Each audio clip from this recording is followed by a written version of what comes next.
Hello everyone, welcome to the channel think legally. Rajasthan APO की यहाँ पे हम तैयारी कर रहे हैं। अगर अभी तक आप चैनल से नहीं जुड़े हुए हैं तो चैनल को सब्सक्राइब जरूर कर दीजिए, इसको लाइक कर दीजिए और शेयर भी कर दीजिए। हमारी पिछली क्लास में हमने इंट्रोडक्शन और preliminary section of BSA and Indian evidence act deal किए थे। अब आगे आज जो हम टॉपिक कवर करने वाले हैं, हम आज रेलेवेंसी ऑफ फैक्ट्स का जो टॉपिक है आपके वो कवर करने वाले हैं, चैप्टर 2 स्टार्ट करने वाले हैं। पहले मैं आपसे जो बात कर रही हूँ, पहले मैं आपसे जो अभी आपका जो लेटेस्ट सिलेबस आपका राजस्थान आरपीएससी द्वारा जारी किया गया था आपके एपीओ राजस्थान एपीओ का, वो मैं आपसे डिस्कस कर रही हूँ। तो इसके अंदर आप नोटिस करेंगे कि इन्होंने बकायदा हमें सेक्शंस दिए हैं हमारी हेल्प के लिए कि जो हमको डील करने हैं। आपके यहाँ पे अगर हम रेलेवेंसी ऑफ फैक्ट्स की आज अगर हम टॉपिक की बात करें तो हमको हमारे आप नोटिस करेंगे 3 to 9, 12 और 13 यहाँ पे आपका रेलेवेंसी ऑफ फैक्ट्स खत्म हो जाता है, फिर आपके ये एडमिशंस का टॉपिक स्टार्ट हो जाता है। तो आज हम सिर्फ अगर आप बीएसए की बात करेंगे तो हम 3 to 9, 12, 13 की बात करेंगे। और अगर इंडियन एविडेंस एक्ट की बात करें तो आपको पता है कि सेक्शन 15 तक जो है 5 to 15 ये हमारे रेलेवेंसी ऑफ फैक्ट्स की बात करते हैं। उसके बाद में हमारे यहाँ पे हम जो है एडमिशंस की बात करते हैं।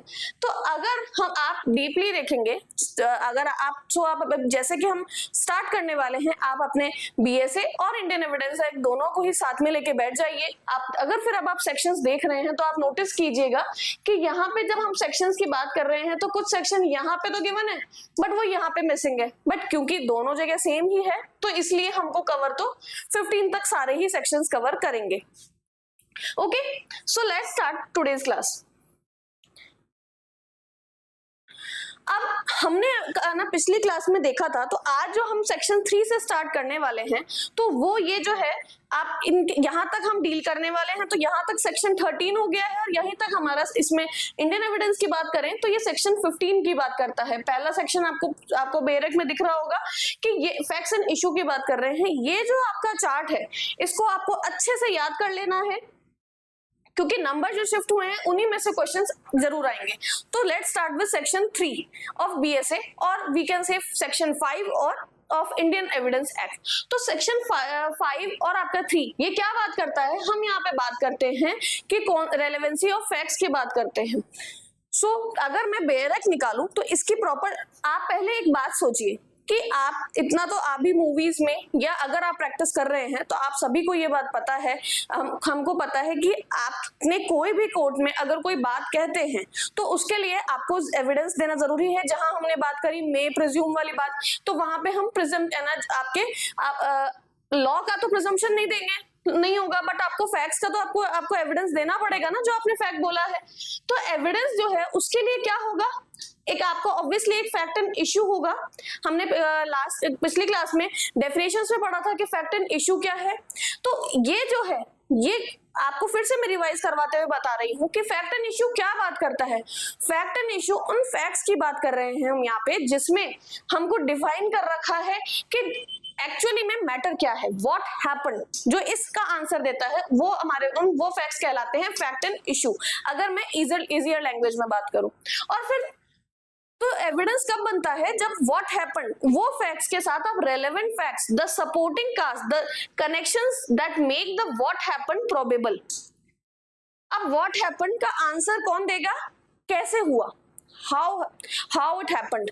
तो ये जो अगर जो भी फैक्ट्स इस बात का एविडेंस देंगे कि व्हाट हैपेंड, वो जो मैटर था जो हुआ था वो कैसे हुआ, उसका जो मैटर देंगे जो है ना, जो भी उसका एविडेंस देगा वो आपके रेलेवेंट फैक्ट्स कहलाते हैं। उसके अलावा नथिंग एल्स, ये आपके डेफिनेशन में दे रखा है कि nothing else will be included as evidence. यही आपके सिर्फ fact and issue and relevant facts ही आपके डेफिनेशन में दे रखे हैं, वही सिर्फ आपके एविडेंस कहलाएंगे।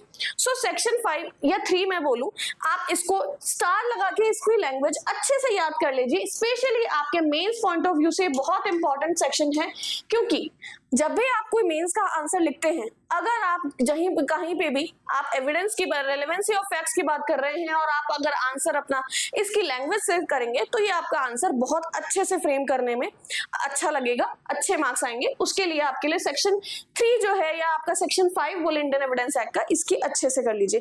तो आपकी अगर बेयर एक्ट की मैं लैंग्वेज से एक बार आपको रीड करती हूँ तो बेयर एक्ट का जो वो क्या बोलता है, evidence may be given in suit or proceeding of the existence or non-existence of every fact in issue and of such other facts declared to be relevant and no others। यही आपकी बेरेट की language बोल रही है कि जो आपके होने या ना होने का, कि कोई इवेंट नहीं हुआ है या हुआ है, उसका रेलेवेंट फैक्ट दे, उसके और नथिंग एल्स की हम बात कर रहे हैं और कोई नो अदर्स और कोई बात हम नहीं करेंगे एक्स्ट्रा, वो आपके एविडेंस में दिया जा सकता है। ओके, सिंपल है। वही ये आपके पीवाईक्यू में भी पूछा गया था। ये नथिंग एल्स आपको लग रहा होगा क्या जिस तरीके से मेंशन किया है, बट ये आपके एक प्रीलिम्स का पीवाईक्यू था कि can evidence be given for a fact that is neither in issue nor relevant. आपकी ये भी नहीं है, ये भी नहीं है, तो no, the section strictly limits admissibility. वो जो नथिंग, जो आपके रेलेवेंट ही नहीं है, neither in issue and nor relevant, वो आपके एडमिसिबल नहीं है। ओके, सो ये आपका एक पीवाईक्यू है प्रीलिम्स का। सो ये एक बहुत इंपॉर्टेंट क्वेश्चन है आपके सेक्शन है, इसको अच्छे से याद कर लीजिए, मेंस और प्रीलिम्स दोनों के सेक्शन हिसाब से। फिर सेक्शन 6 जो बात करता है आपके रेस जेस्टे की बात करता है। रेस जेस्टे भी अपने आप में, ये स्टार्टिंग के जो इंट्रोडक्शन के जो कुछ सेक्शंस हैं वो बहुत इंपॉर्टेंट और इनमें से पक्का क्वेश्चन आता ही आता है।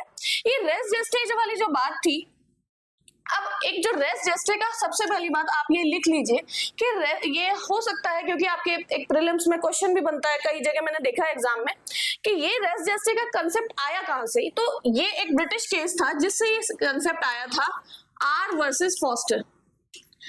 आप YouTube पे बाकी कहीं की क्लास देखेंगे, आपको डायरेक्ट सेक्शन 4 आपको ये स्टार्ट कर दिया जाएगा। ये बहुत कम लोग आपको बताएंगे कि एक रेस जेस्टे का जो कंसेप्ट आया था वो इस केस से आया था। और ये क्वेश्चन आता है ना, कुछ एग्जाम्स में पूछा भी गया है कि ये कॉन्सेप्ट कहाँ से आया था, जब भी हम कोई केस की बात करते हैं। सो ये नोट करते जाइए यहीं पे कि इस केस से ये आपके रेस जेस्टे का कंसेप्ट आया था। अब ये रेस जेस्टे का कंसेप्ट है क्या? ये जो पार्ट ऑफ सेम ट्रांजैक्शन, आपके जो फैक्ट एंड इशू है आपका, यहाँ पे आपको एक एग्जांपल से समझाती हूँ। अगर यहाँ पे हमारा फैक्ट एंड इशू क्या है, ए शूट्स बी, ए ने बी को गोली मारी, सिंपल। अब आपके रेलेवेंट फैक्ट्स, जो भी आपके relevant facts which though not in issue, वो फैक्ट्स आपके इशू में नहीं है, are so connected with the fact in issue as to form part of the same transaction. A ने आपकी डेथ, जो आपकी डेथ कॉज करी है, मर्डर करने से पहले, शूट करने से पहले 5 दिन पहले ही एक बंदूक खरीदी और उसका लाइसेंस लिया था। ये एक फैक्ट है कि लाइसेंस उसने अपना या उसके पास पहले से एक बंदूक थी, बट 5 दिन पहले ही उसने एक लाइसेंस रिन्यू करवाया। ये किसी ने एक फैक्ट है कि उसने लाइसेंस रिन्यू करवाया। ये नॉट एन इशू है, बट ये कनेक्टेड है क्योंकि वो उसको अपनी बंदूक यूज करनी थी और उसको याद आया कि मेरे पास एक बंदूक रखी है उसने, और उसी पे ये बात आई है कि उसने शूट कर दिया। तो ये एक फैक्ट कनेक्ट नहीं था, बट वो क्या है, सेम ट्रांजैक्शन का पार्ट बन गया है कि उसका इंटेंशन था उस बंदूक को काम में लेने का।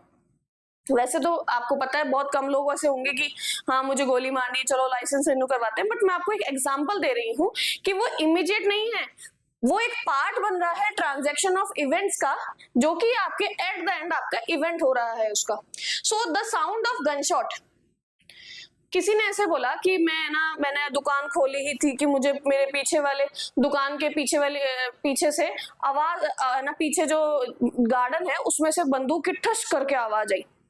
उसने ये जो आवाज सुनी, वो वहां मौजूद भी नहीं था वो पर्सन, बट उसने वो बंदूक की आवाज सुनी। ये अगर कोई पर्सन कह रहा है, ये आपके क्या है, part of the same transaction. और उसने बाद में एक पर्सन बोल रहा है कि बंदूक है ना, कि वो बोल रहा है, एक पी नाम का बंदा था, उसने बोला कि मैंने बंदूक की आवाज सुनी थी। फिर एक बगल वाला दुकानदार बोलता है मैंने बंदूक की आवाज तो नहीं सुनी, बट मैंने इस आदमी को भागते हुए देखा था। सो एक चेन बन रही है की बंदूक की आवाज आई, फिर उसने देखा है कि एक ना जो ए है आपका वो भाग के जा रहा है, बंदूक वो शूट करके भाग गया। फिर किसी ने है ना, और उसी ने फिर वो बोलता है कि जब वो भाग के जा रहा था मुझे है ना बी के चिल्लाने की आवाज आ रही थी, वो दर्द से चिल्ला रहा होगा। तो ये जो है आपके ये जो फर्स्ट सेकंड थर्ड ये क्या बन रहे हैं, हमारे सेम आपके जो आपका ट्रांजैक्शन ऑफ इवेंट्स का सेम ट्रांजैक्शन में का फैक्ट बन रहा है। ओके, आप एक समझ रहे हैं, ट्रेल बन रही है, ये आपके रेस्ट जैसे है कि part of the same transaction. अब इसमें एक चीज का ध्यान रखेंगे कि जरूरी नहीं है, इसका मैं आपको एक एग्जांपल भी बताऊंगी। The facts can occur at the same time and place or at a different time and places so long as the chain of the transaction is unbroken. मैंने आपको सबसे पहले एक एग्जांपल बताया कि किसी ने अगर बताया कि उसने या कोई ऐसे बोलते हैं मुझसे बंदूक लेके गया था, या मैंने आपको बताया कि लाइसेंस लिया था, तो ये इवेंट तो उस टाइम पे हुए भी नहीं थे जब ना शूट किया, उस दिन भी नहीं हुआ, 5 दिन पहले की बात कर रहे हैं। किसी ने बताया कि उसने मुझसे बंदूक लेके गया था। या आप सीआईडी वगैरह के केसेस, सीआईडी के उसमें देखते होंगे कि जब वो पता लगाते हैं, एक दुकानदार आता है, दुकानदार के पास जाते हैं, वो बोलता है कि हाँ ये पर्सन मुझसे ये केमिकल की ये वाला इस केमिकल कंपाउंड की गोली लेके गया था, तो जिसको उसने बेहना पाउडर बना के मिक्स करके बेहोशी का क्लोरोफॉर्म वगैरह का उसे कंपाउंड बनाने के लिए यूज किया है। तो उसने इस तरह के, आप समझ रहे हैं, चेन ऑफ इवेंट्स बन रही है। वो उस दिन नहीं हुआ बट वो प्लानिंग बहुत पहले से चल रही थी। तो उस टाइम पे तो सेम टाइम की भी बात नहीं कर रहे हैं हम, सेम प्लेस की भी बात नहीं कर रहे हैं। तो यहाँ पे हम ये कह रहे हैं कि जो आपके हम चेन ऑफ ट्रांजैक्शंस की बात कर रहे हैं, ये जो ट्रांजैक्शन आपकी चल रहा है ट्रेल, इसके टाइम पे जरूरी नहीं है कि हम सेम टाइम पे बात कर रहे हैं, सेम प्लेस की बात कर रहे हैं। अगर इवेंट्स ऐसे हो रहे हैं कि वो अगर उनको हम रिलेट करें तो वो आपके एविडेंस बन जाते हैं एक इवेंट के होने के, तो वो आपके लिए रेलेवेंट फैक्ट है। ओके, यही आपके सेक्शन 4 में बोली गई थी। सेक्शन अब क्या बोला गया था, facts which though not in issue are so connected with the fact in issue as to form part of the transaction are relevant whether they occurred at the same time and place or at different times and place. Okay, इसको आपके rest जेस्टे में बोला जाता है। अब एक example मैं और देती हूँ भाई। अब तो आपको पता है कि तोप चलती नहीं है, बट आपको पता है कि हम अपने जयपुर के अंदर सबसे बड़ी तोप कहाँ बोली जाती है, जयगढ़ के अंदर जो जयबान रखी है उसको सबसे बड़ी तोप बोली जाती है। आपको पता है ये वर्ल्ड की सबसे बड़ी तोप है, वो जो कैनन है। आप जयपुर में रहते हैं, जब इतनी बड़ी तोप चलेगी तो आप जयपुर में, वैसे तो सिटी में कहीं भी उसके आसपास रह रहे हैं, आपको उसकी आवाज आएगी, आपने सुना। और उसी टाइम पे आपको पता चलता है कि ना न्यूज में देखते हैं या कैसे भी आप देखते हैं कि टॉप के अंदर एक बहुत बड़ा खड्डा हो गया है और वहां पे एक बहुत बड़ा गोला आके गिरा है। अब ये इवेंट कनेक्टेड हो गई, ये ना तो जयपुर में तो हुआ नहीं है, वो टॉप में जयपुर से बाहर जाके इवेंट हुआ है। सो दो सेम टाइम पे हुए हैं बट डिफरेंट प्लेस पे हुए हैं। ये भी कनेक्ट हो गए कि मैंने वहां पे गोली है ना उसकी तोप की आवाज सुनी थी, और वहां पे जाके आपके ना जो भी आपका एक्सीडेंट हुआ है, जहां पे भी एम करके उसको दागा गया आपके तोप को, वहां पे आपके नुकसान हुआ है। ये इवेंट्स दो तरीके से कनेक्टेड हो गए। सो ये भी आपके रेस्ट जेस्टे में के उसमें ही एग्जांपल में आता है। सो नेक्स्ट सेक्शन की बात करते हैं, section 7 of Indian evidence act. Indian evidence act का जो सेक्शन 7 है और हमारे बीएसए का सेक्शन 5 है, वो बात करता है the facts, these facts show the state of things under which the event happened. अगर कोई ऐसा फैक्ट है, वो बता रहा है, कोई अपॉर्चुनिटी के बारे में बात कर रहा है, कॉज के बारे में, हम यहाँ पे सारे आपको रेलेवेंसी ऑफ फैक्ट्स में आज ये बताएंगे कि किन किन कंडीशंस में किस टाइप के फैक्ट्स हैं जो कि आपके रेलेवेंट फैक्ट्स कहलाते हैं। सो अगर कोई ऐसा फैक्ट है जो ओकेजन बता रहा है या कॉज बता रहा है या इफेक्ट बता रहा है, तो वो भी जो स्टेट ऑफ थिंग्स बता रहे हैं under which the event happened, तो वो आपके रेलेवेंट फैक्ट्स कहलाएंगे। ओके, सिंपल सी बात है, डेफिनेशन आप पढ़ लीजिए। सो अब एग्जाम्पल क्या है, एग्जाम्पल ये है कि ए को पता था कि जो बी है वो घर में अकेला है। उस टाइम पे बी ए गया उसके घर पे, और साथ में अब और आपके कॉज क्या है, ए ने बी को एक जहर, कोई भी किसी तरह का पॉइजन दे दिया है। अब जब वो ए था ही नहीं तो भैया प्रूव कैसे कर रहे हो कि ए वहां पे था, या भाई उसका ये कहना, उसको उसका किसी तरीके से आपका ये पता है कि मान लीजिए ऑफिस के दो बंदे हैं ए और बी, किसी के कहना सामने ए ने बताया कि आज तो घर पे मम्मी पापा है ही नहीं, आज तो मैं घर पे अकेला हूँ, तो अगर कोई सी ने ये ना वहां पे ये बता रहा है कि ओकेजन का बता रहा है कि ए को पता था, ए ने हम सबके बीच में सामने है ना, बी ने हम सबके सामने बताया था कि वो घर पे आज अकेला है, तो ये आपके क्या बन गया, ओकेजन बन गया। अब वहां पे या मान लीजिए आपको जहर की ना आपको बॉटल मिलती है या उसके झाग वाग आता है जब वो मर जाता है, उसके बाद किसी भी चीज से आपके जहर के होने का आपको कॉज पता चल जाता है कि आदमी कैसे मरा। ओके, अब जब मर जाता है तब कोई अब है ना कोई बाद में जब जाना आपके जांच चल रही है, इन्वेस्टिगेशन चल रही है, तो उस टाइम पे ना जब पुलिस आई, भाई उनको तो घर में कोई मिला नहीं, सिर्फ बी मरा हुआ मिला, और उसके आपको कॉज भी पता चल गया कि उसको जहर दिया हुआ है, या ऐसा मान लीजिए से ना सैलिएंट जहर दे दिया कि आपको ये भी पता नहीं चल पा रहा, बस वो मरा हुआ मिला। धीरे धीरे आपको ये ओकेजन पता चल, लेकिन आपको इफेक्ट पता चला जब आप उसके बाहर, जब आप इन्वेस्टिगेशन कर रहे हैं तो आपको उसके गार्डन में या उसके बाहर की साइड आपको पैरों के निशान दिखे, तो उसे आपने ना अक्सर देखा होगा, सीआईडी वगैरह में भी देखा होगा कि फिर ना जो डॉक्टर सालू के थे या आपके जो है आपके सीआईडी जो है वो बताते हैं कि ये पैरों के निशान मिले हैं, तो इन पैरों के निशान से वो लोग कितने फीट का आदमी था सब चीज पता लगा लेते हैं।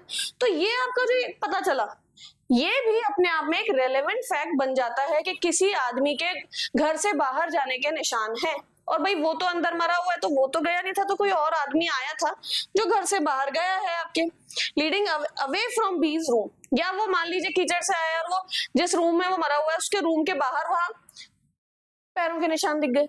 सो ये सब आपके क्या कहलाएंगे, और कोई भी फैक्ट आपका कोई ओकेजन बताता है, इफेक्ट बताता है या कॉज बताता है, वो आपके रेलेवेंट फैक्ट बन जाते हैं। Facts which are the occasion, cause or effect immediate or otherwise of relevant facts or facts in issue, or which constitute the state of things under which they happened, or which afforded an opportunity for their occurrence of transaction are relevant. यही बात मैंने आपसे समझाई है कि state of things के बारे में बताता है, कोई ओकेजन, कॉज या थिंग्स के बारे में, इफेक्ट के बारे में बताता है, वो आपके रेलेवेंट फैक्ट्स होते हैं। अब आपको पता है बेयरक के अंदर आपके इलस्ट्रेशंस भी दे रखे हैं, यही आपके कई बार क्वेश्चंस में भी फ्रेम हो जाते हैं। तो आपको पता है आपका जो ए है वो आपके ओकेजन के बारे में बता रहा है, बी जो है वो इफेक्ट के बारे में बता रहा है, और सी जो है स्टेट ऑफ थिंग्स के बारे में बता रहा है। डी आप इनको रीड कर लीजिए, आपको समझ में आ जाएगा। फिर अब सेक्शन 8, सेक्शन 8 जो क्या बात करता है, वो फैक्ट्स जो पर्सन की मोटिव बताते हैं, प्रिपरेशन के बारे में बात करते हैं या कंडक्ट के बारे में बात करते हैं, वो आपके रेलेवेंट फैक्ट्स कहलाते हैं। ये आपके मेंस का पीवाईक्यू से इस क्वेश्चन से पूछा गया था। Conduct is only relevant if it influences or influenced by the fact and issue.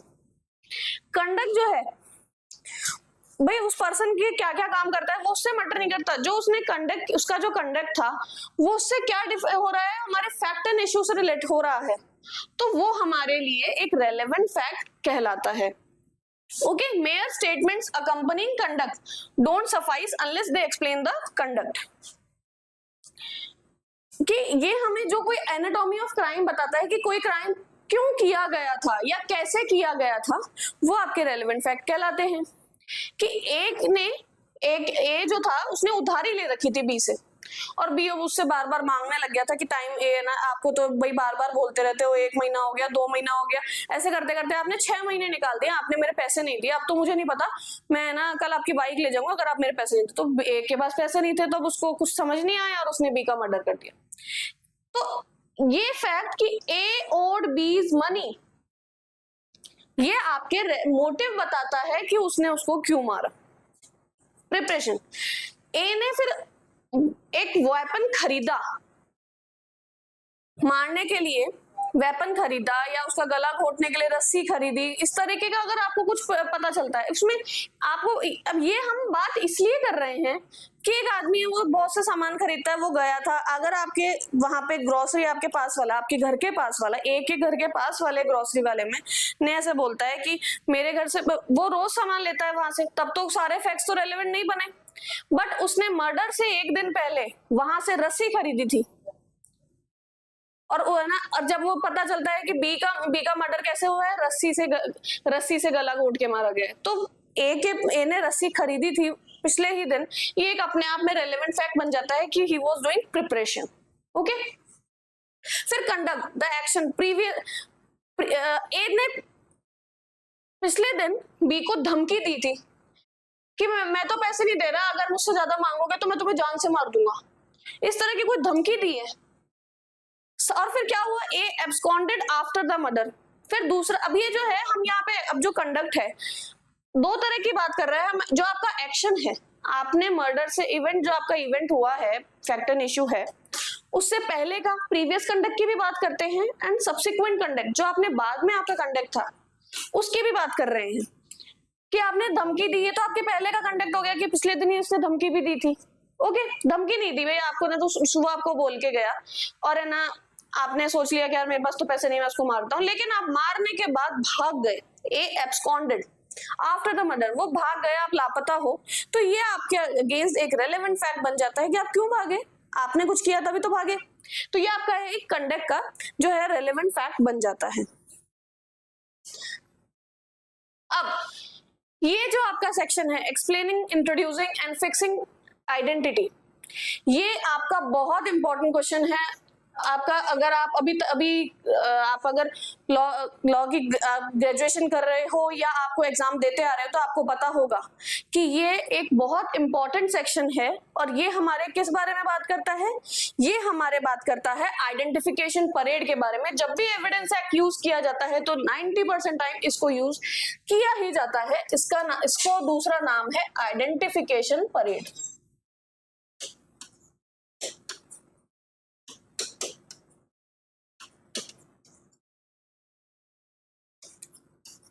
ये जो आइडेंटिफिकेशन परेड है ये आपके सेक्शन 9 से ओरिजिनेट होता है।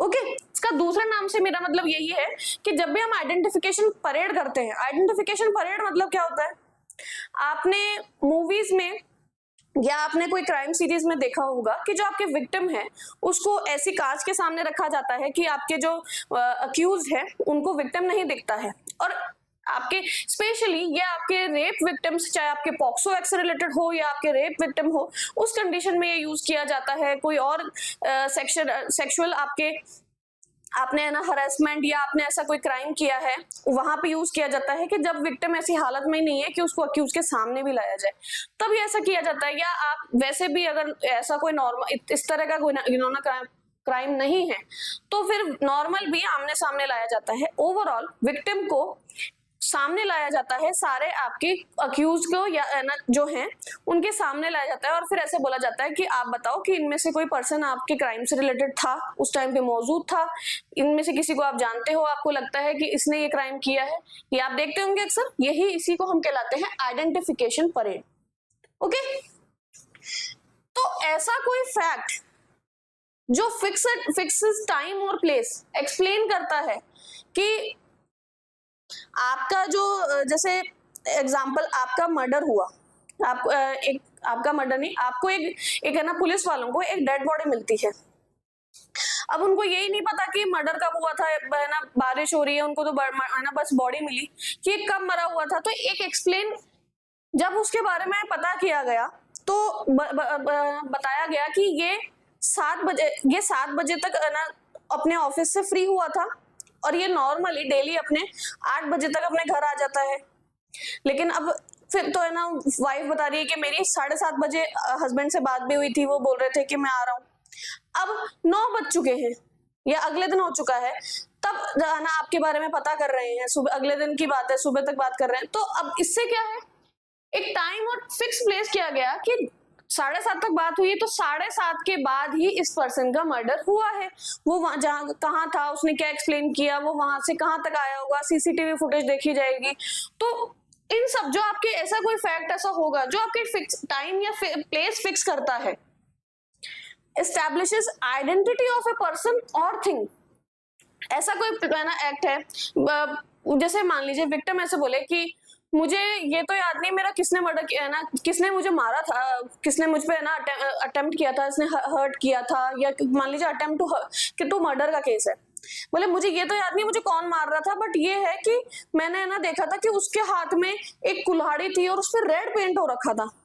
अब ये जो फैक्ट है ये आपकी क्या है, establishes the identity of a thing. या कोई पर्सन की बात हो रही है, बोले है ना ढंग से चेहरा तो याद नहीं है बट मुझे याद है कि उसके टैटू बना हुआ था, तो ये भी आइडेंटिटी, ये भी आपका एक रेलेवेंट फैक्ट बन गया पर्सन की आइडेंटिटी हेल्प करने में। तो ये क्या है, आपके आइडेंटिफिकेशन परेड बन जाता है। या आप दो person shows relation of parties,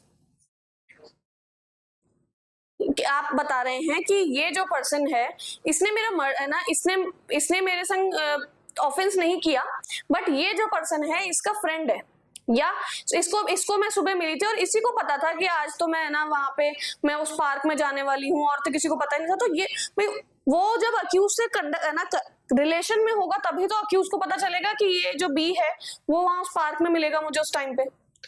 relation बता रहे हैं पार्टीज का। या रिबर्ट्स एंड इन्फरेंस, आपको कोई ऐसा फैक्ट बता रहे हैं। रिबर्ट्स एंड इन्फरेंस का मतलब क्या है, हमने कोई फैक्ट यहाँ पे किसी भी तरीके से जो अब तक हमने सेक्शन पढ़े, हमने कोई रेलेवेंट फैक्ट की बात करी कि ये पर्सन जो है आपके वो आपके इस टाइम पे यहाँ मौजूद थे, फिर आप है ना तो, लेकिन अगर सडनली कोई पर्सन आके ऐसे बोलता है कि नहीं इस टाइम पे तो ये जो आपके पर्सन है ये आपके इस जगह मौजूद ही नहीं थे, ये तो मेरे साथ थे, हम लोग तो मीटिंग में गए हुए थे।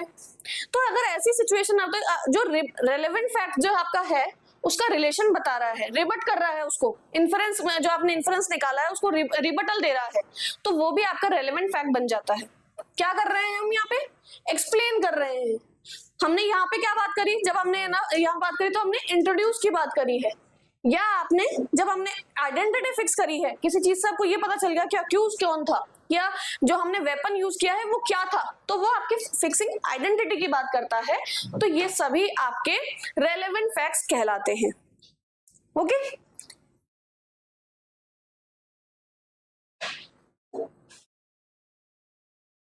अब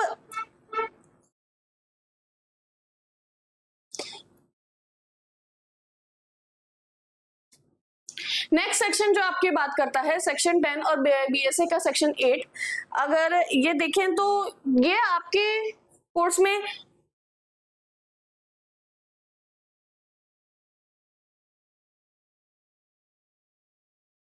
सेक्शन 9 तक है।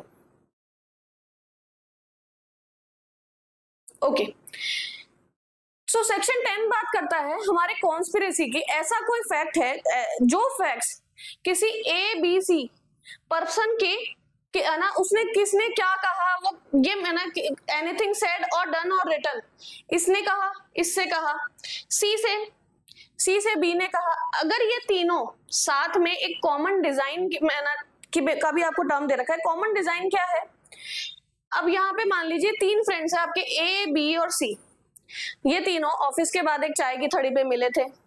ये लोग डिस्कस कर रहे थे कि यार बॉस तो बहुत ही बेकार है, मेरे को इसने इतना मेरा मैंने लोन मांगा था इसने दिया नहीं है, पता नहीं अपने आप को क्या समझता है। बी बोल रहा है हाँ मेरे साथ भी इसने ना अच्छा बिहेव नहीं करता, आए दिन मुझे डांटता रहता है। ये सब मतलब चलो अपन इसको मार देते हैं, इसका काम ही खत्म कर देते हैं, कोई नया ना तो फिर अपन में अपना प्रमोशन हो जाएगा, तो तेरा प्रमोशन हो जाएगा, मैं बॉस बन जाऊंगा, मैं तुम्हारी हेल्प करूंगा, एक कॉमन। तो अब आपने ये जो फैक्ट्स की आप बात कर रहे हैं, आपने अगर कोई कॉन्स्पिरेसी कर रहे हैं और उसका से क्या था, आपका एक ही कॉमन इंटेंशन है, कॉमन डिजाइन है, क्या बात कर रहे हैं कि तीनों का कॉमन क्या है, बॉस को मारना है। तो अगर कोई person to prove the existence of the conspiracy or to show that a person was a party to it, चाहे उनमें से कोई भी जाके मान ले तो मारने तो सिर्फ बी ही गया था, ए और सी ने तो सिर्फ कॉन्स्पिरेसी की थी, लेकिन अगर कोई ऐसा फैक्ट है जो ये प्रूव करता है, मान लीजिए वहां पे कोई लड़का काम करता है जो चाय पी रहा है, उसने थोड़ी बात सुन ली, वो बता रहा है कि हाँ ये तीनों यहाँ बैठ के ऐसी बातें कर रहे थे, तो ऐसा कोई फैक्ट है जो एग्जिस्टेंस की बात करता है कि ये जो आपकी कहानी है, ये जो फैक्ट है ये कॉन्स्पिरेसी है, और to show that a person was a party to it, कि इस जो है वो भी पार्टी है, इनका भी इंटेंशन था वो क्राइम करने का, तो वो आपके रेलेवेंट फैक्ट बन जाते हैं कॉन्स्पिरेसी के। और उनका क्या है, क्या हमारी कंडीशन क्या है, रीजनेबल ग्राउंड टू बिलीव 2 और मोर कॉन्स्पायर्ड, कि रीजनेबल ग्राउंड होना चाहिए कि यहाँ पे आपने सिर्फ ऐसे पता लगा, बोले ये अकेले का तो काम नहीं हो सकता, इसमें 2-3 लोग लगे होंगे कि अकेला या आदमी इससे उठ नहीं सकता होगा, 2-3 लोगों ने मिलके ही मारा होगा, ऐसे कोई आपका कंडीशन बन रहा है तो ही वो फैक्ट आपके इंपॉर्टेंट है। लेकिन जस्ट बिकॉज बी ने मारा है इसका मतलब ये नहीं कि उसने ना किसी के संग कॉन्स्पिरेसी की ही है, ठीक है। सो और यहाँ पे क्रूशियल लिंक क्या है, the statement must be in reference to their common design. मान लीजिए अभी तो मर्डर ना, ठीक है, मर्डर की तो बात कर रहे थे, बी बात कर रहा था अपने ना वाइफ के मर्डर की बात कर रहा था, ए अपने बॉस की और मदद की मर्डर की बात कर रहा था, और सी अपने फ्रेंड के मर्डर की बात कर रहा था। ये मान लीजिए तीनों ही एक तरीके से क्रिमिनल्स हैं, और लेकिन अब और आपके मर्डर किसका हुआ है, आपके बी के बॉस का हुआ है। तो जस्ट बिकॉज ये तीनों ना मर्डर की बातें करते इसका मतलब ये नहीं हुआ कि कॉन्स्पिरेसी कर रहे थे, ये तो अपने अपनी बातें कर रहे थे, ऐसे ख्याली बातें तो बहुत सारे लोग कर लेते हैं, लेकिन उस कॉन्स्पिरेसी में क्या ए और सी आपके इसमें इन्वॉल्व थे, नहीं थे, क्या उनका कॉमन डिजाइन था, नहीं था, तो यहाँ पे कॉन्स्पिरेसी नहीं हुई। सो कॉमन डिजाइन होना जरूरी है, और आपका कॉमन जो है रीजनेबल ग्राउंड क्या है कि कॉन्स्पिरेसी का, कि वो उन तीनों ने एक ही क्राइम के लिए कॉन्स्पिरेसी की थी, कॉमन उनका मोटिव था, कॉमन इंटेंशन था, ये आपके लिए जरूरी है इस सेक्शन 10 के लिए और आपके बीएसए के सेक्शन 8 के लिए। फिर अब हम बात करते हैं प्ली ऑफ अलीबी। सबसे ज्यादा आप देखते हैं कोर्ट में यूज करने वाला सेक्शन, अगर हम मूवीज के सेक्शन में बात कर रहे हैं या आप किसी भी क्रिमिनल में आपके केस में आप जब भी एविडेंस की बात कर रहे हैं तो आप ये देखते हैं सबसे ज्यादा ये यूज करने की कोशिश करते हैं ये सेक्शन। प्ली ऑफ अलीबी क्या है, ये हलीली हबीबी क्या है आपके इनकंसिस्टेंट फैक्ट्स। इनकंसिस्टेंट फैक्ट्स की बात कौन क्या करते हैं हम, कि आप मान लीजिए प्रोसिक्यूशन ने कोई फैक्ट बोला है आपके कि ए ने 11 तारीख को बी का मर्डर किया था, ये सुबह उसके घर गए, उसका मर्डर किया, उसका गला घोट दिया और फिर अपने निकल गए। अब जो बी का ना, जो आपके बी के आपके क्लाइंट के जो है ना लॉयर थे, उन्होंने ऐसे बोला कि सर आप कह रहे हो 11 तारीख को ए ने मर्डर किया है, बट वो तो था ही नहीं, क्राइम सीन सुबह 9 बजे का है आपके जयपुर के अंदर, और आप बोल रहे हैं कि नहीं मेरा सर मुवक्किल जो है, मेरे जो क्लाइंट हैं वो तो जोधपुर में थे जब आपका अक्यूज का 9 बजे का हुआ था। आप देख सकते हो 9 PM की जब आप बात कर रहे हो रात के, तब तो आप देख सकते हो ये इस होटल में बैठे हैं और ये यहाँ पे ये काम कर रहे हैं। ओके तो ये जो आपने बोला फिजिकल इम्पॉसिबिलिटी, कि ऐसा तो इम्पॉसिबल है कि ना उस टाइम पे एक ही पर्सन आपके होटल में भी बैठे हैं ना, शर्मा जी से मीटिंग कर रहे हैं, और आप कह रहे हैं कि वो जयपुर में थे। दोनों एक ही पर्सन दो जगह कैसे हो सकते हैं, जबकि जयपुर और जोधपुर तो बहुत दूर है।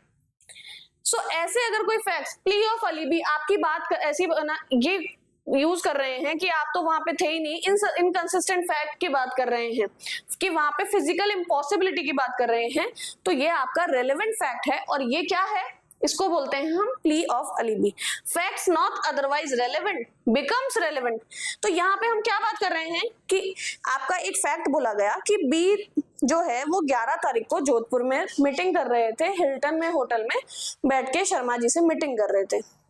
ये फैक्ट वैसे तो आपके इंपॉर्टेंट नहीं है, बट ये रेलेवेंट बन जाता है अगर बी पे बोला जाता है कि उसी टाइम पे मर्डर हुआ है। becomes relevant if they are inconsistent with the fact and issue or make its existence highly probable or improbable। उससे क्या हुआ कि या तो हमारी ऐसी कंडीशन है कि उसको हाईली प्रोबेबल बना देता है या फिर हाईली इम्प्रोबेबल बना देता है, कि भाई दो जगह तो एक आदमी हो ही नहीं सकता, इम्प्रोबेबल फैक्ट की बात है, तो वो आपके रेलेवेंट फैक्ट बन जाता है ऐसी कंडीशन में। ओके अब इसके अंदर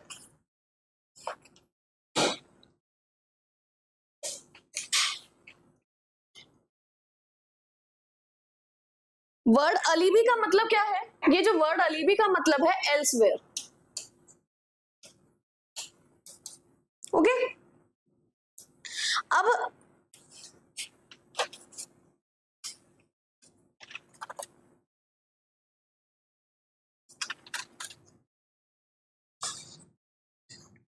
नेक्स्ट सेक्शन जो है ये वैसे आपके बीएसए के अकॉर्डिंग गिवन नहीं है, बट इंडियन एविडेंस एक्ट के सेक्शन 12 में आपके ये चीज सिलेबस में है, तो हम ये पढ़ रहे हैं कि ये जो है अमाउंट्स एंड असर्टिंग कस्टम्स की बात कर रहे हैं हम यहाँ पे।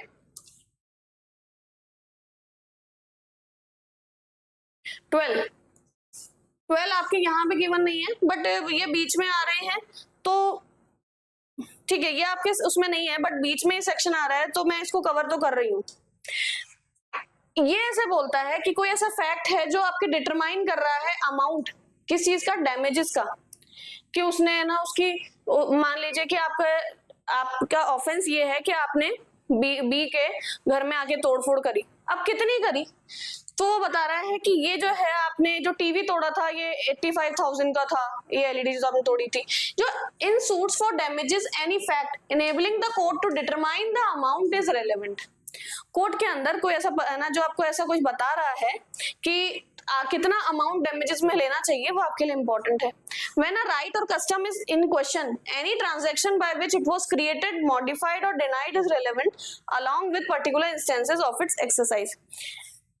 अब हम जब भी कोई कस्टम से रिलेटेड बात करते हैं, पुराने आपके जो कस्टम्स हैं उनसे रिलेटेड कोई बात करते हैं कि ये ऐसा कोई क्वेश्चन है और आपका कोई ऐसा फैक्ट है जो बताता है कि ये कस्टम है, ये कब बने थे, उस टाइम पे बने थे, अच्छा ये अपने ना पूर्वज उस टाइम पे ये इसलिए कस्टम बना था, अगर ऐसा कोई फैक्ट है उसका रिलेशन बता रहा है कि वो क्यों बना था और उसका क्या ऐसा कुछ बता रहा है कि नहीं है ना, आपके ऐसा बोला गया कि इसने तो मेरे बच्चे को है ना पानी में डुबो के मारने की कोशिश करी।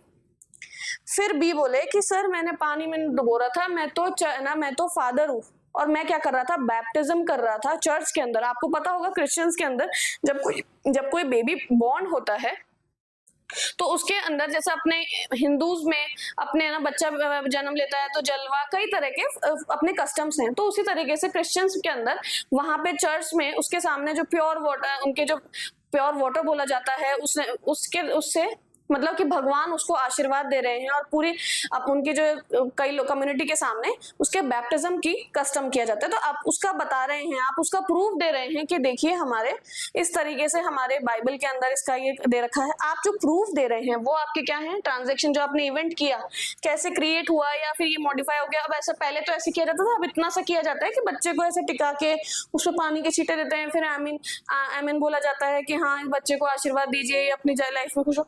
तो उसको डुबो नहीं रहा था, ये हमारे कस्टम है। Denied is relevant along with particular instances of its exercise. और ये पहली बार भी नहीं हुआ है, ये हमारे कम्युनिटी में जितने भी बच्चे होते हैं हर बार ये होता है। तो ये आपने किसी कस्टम का आपने एविडेंस दिया है।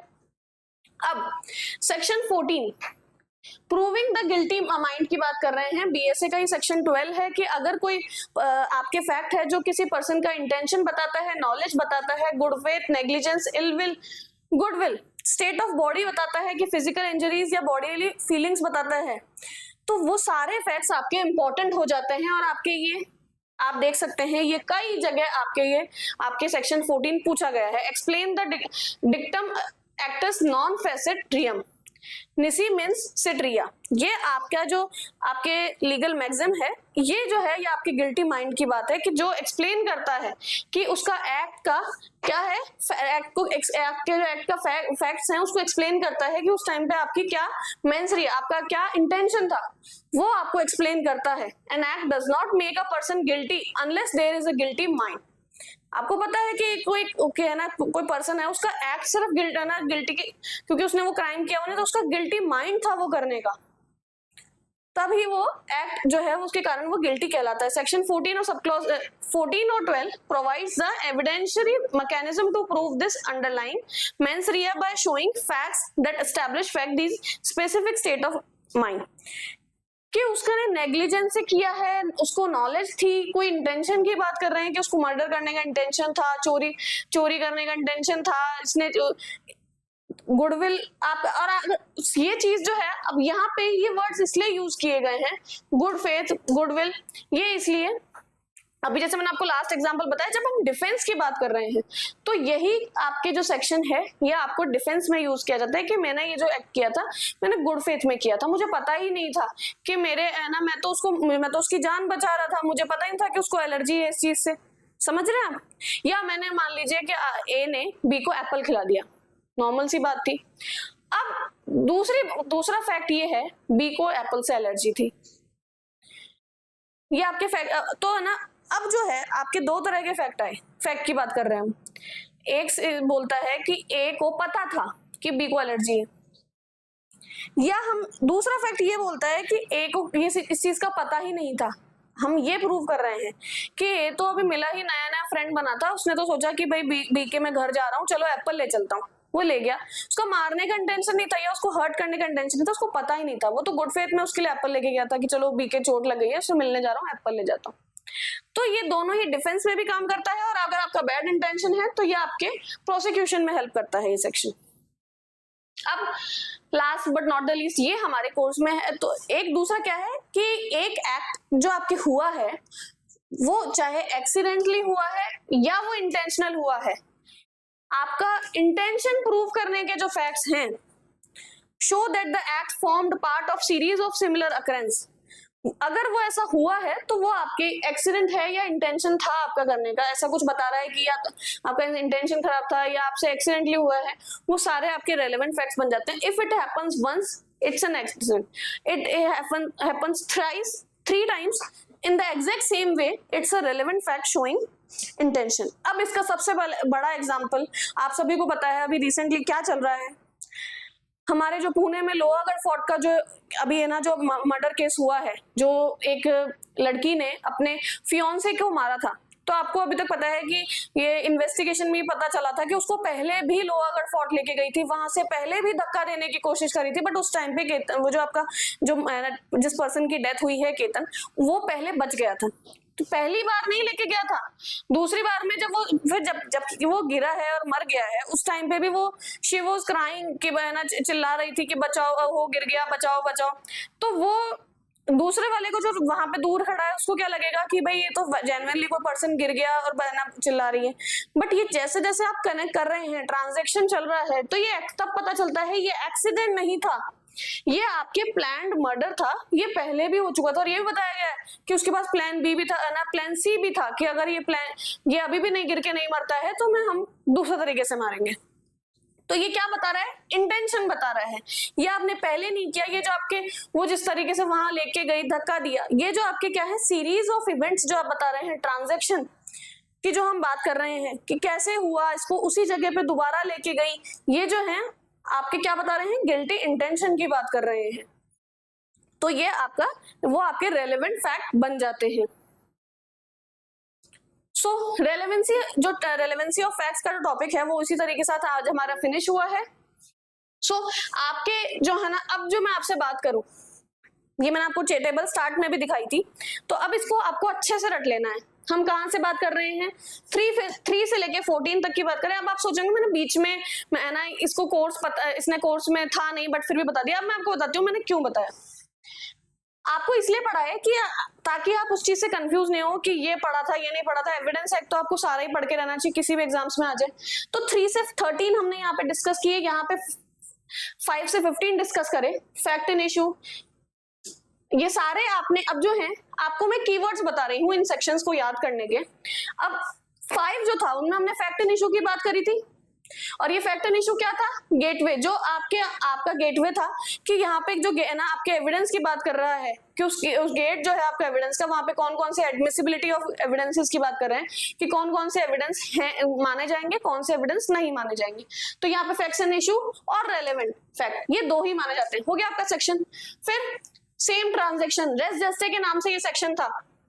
ओके, आर वर्सेस फॉस्टर की बात की थी, हो गया। फिर ओकेजन कॉज इफेक्ट की बात करी थी कि ओकेजन और कॉज और इफेक्ट क्या कॉज कर रहे हैं, सेटअप, कैसे क्राइम हुआ था इसकी बात कर रहा है। मोटिव, प्रिपरेशन, कंडक्ट, ये जो हमने एमपीसी की बात करी थी वो क्या बात कर रहा था, आपके इंट्रोडक्शन। फिर अब जो आपके इंटेंशन की बात कर रहे हैं, नेक्स्ट सेक्शन इंट्रोड्यूस, एक्सप्लेन, ये क्या बात करी थी हमने, आइडेंटिफिकेशन परेड की बात करी थी। फिर कॉन्स्पिरेसी क्या था, जाल जो बुना था। फिर इनकंसिस्टेंट फैक्ट्स, प्ली ऑफ अलीबी। आप इनसे कीवर्ड से याद रखेंगे, सेक्शन बहुत आसानी से याद हो जाएगा और है ना आपको मेमोराइज करने में याद रहेगा। दूसरी ट्रिक और बताऊंगी, सेक्शन इसके संग बने रहना। वीडियो को अगर अभी तक भी आपने सब्सक्राइब नहीं किया है तो कर दीजिए, चैनल को लाइक कर दीजिए। फिर डैमेजेस की बात करी थी, डैमेजेस, नुकसान कितना हुआ है आदमी को, स्केल क्या है। कस्टम, टाइमलाइन जो है वो बताता है हमारी। State of mind, mains Riya. Accidental intention series of occurrence. Okay, ये हमारा हो गया।